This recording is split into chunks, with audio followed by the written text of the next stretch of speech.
Normal people base their politics upon principles, like non-aggression, in pursuit of noble goals like an egalitarian society, or support policies which align to their faith and culture. However, these are the politics of the saying. My politics are based upon aliens and the existential threat which they pose to mankind. Potentially pose. Conspiracy theories aside, there is no uncontested proof of sapient extraterrestrial life. However, I just find it difficult to believe that the estimated 6 billion Earth-like planets in our galaxy, that humanity is safe and alone in our own little corner of the universe.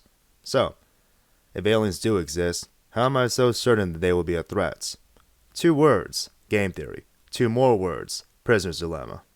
For those unfamiliar with this thought experiment, let's say that you and an associate attempted to evade arrest, but were detained and are being interrogated separately by the police regarding the recent theft. Both of you have been tight-lipped, so the police offer to cut a deal. If you testify against your associate, pinning all the blame on him, they'll drop the evading arrest charge, and you will have to spend a single year behind bars. Should you be quiet as a mouse, or rat him out? The more interesting question is, what will your associate do? If you can trust your associate to not talk to the cops, then feel free to sing like canary. After all, no time served is the best option for you. However, if you do get the sense that he is going to be a snake, you might as well take him down with you. The optimal strategy in the prisoner's dilemma is to always betray your associate. However, real life is not a thought experiment. In real life, you and your associate could have reasonably made a plan prior to interrogation. Hell, he could be a loved one, and you could have also agreed to have taken the fall for the entire thing.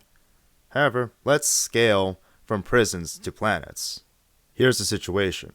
We make first contact with an alien race. Should we declare we come in peace, or take off and nuke the entire site from orbit? Unlike the prisoner's dilemma, where you can reasonably plan with your partner prior to arrest, we do not speak an alien language, not to mention the Herculean effort it would take to establish communication, assuming that their alien biology or technology allows them to see and hear words like we do. What we can safely assume is that the options presented to us are the same ones presented to them, war or peace. Unlike with the previous thought experiment, the optimal strategy is to make war, or at least the preparations for it. While humanity embraces both the cooperative spirit and the competitive drive, this manifests as cooperating to kill a competition, a common enemy that bleeds, not a concept of enemy potentially out there somewhere in the great unknown.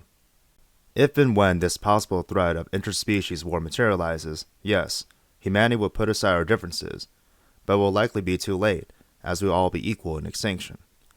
To further beat the dead horse, which is my faith in international cooperation, let's revisit the prisoner's dilemma, where the optimal strategy for 2 self-interested players is to betray each other. Obviously, not everyone in the world is self-interested, but just as obvious is that the world is far bigger than 2 players in a one-off.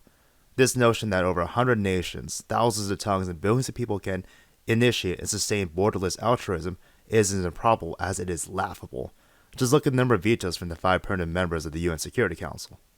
Globalism is a dead end.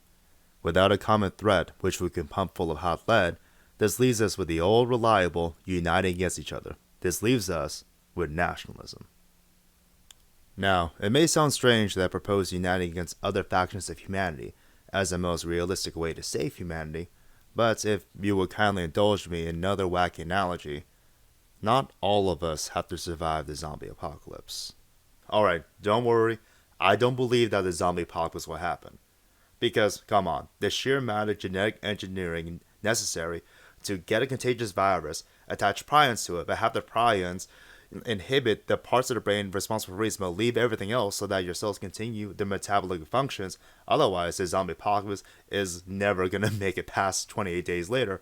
And, well, in my uneducated opinion, there would be too much genetic material not going to notice by macrophages. Of course, there's severe mirror-like pathogens, but they're not found naturally with the artificial ones, highly contained with laboratories. However, that is starting many zombies, and even if they were to escape the mirror-life, their mirror-life can only take another mirror-life, which makes it more likely that the apocalypse are not medium-bred zombies, but by mirror cell organisms outcompeting natural cell organisms, which is ours the rest of the food chain.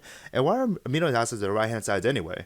Anyway, while zombies cannot happen, those who are prepared for a zombie outbreak are also prepared to handle plenty of other disasters.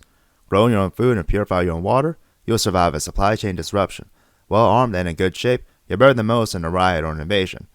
Can read maps, form a plan with fellow skilled people, and have several shelters in mind, you're set to evacuate away from wildfires and ride out major storms.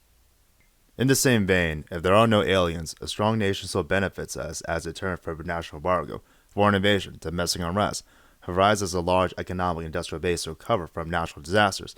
save for a supervolcano eruption, and gives us a much needed head start for space colonization, as putting all of humanity's eggs in one single planet-sized basket is a great way for us to die in a great filter well before reaching the dark forest beyond. Thank you kindly for watching this abomination of nationalist propaganda and existentialist dread. This is the Minority Report, Space and Out.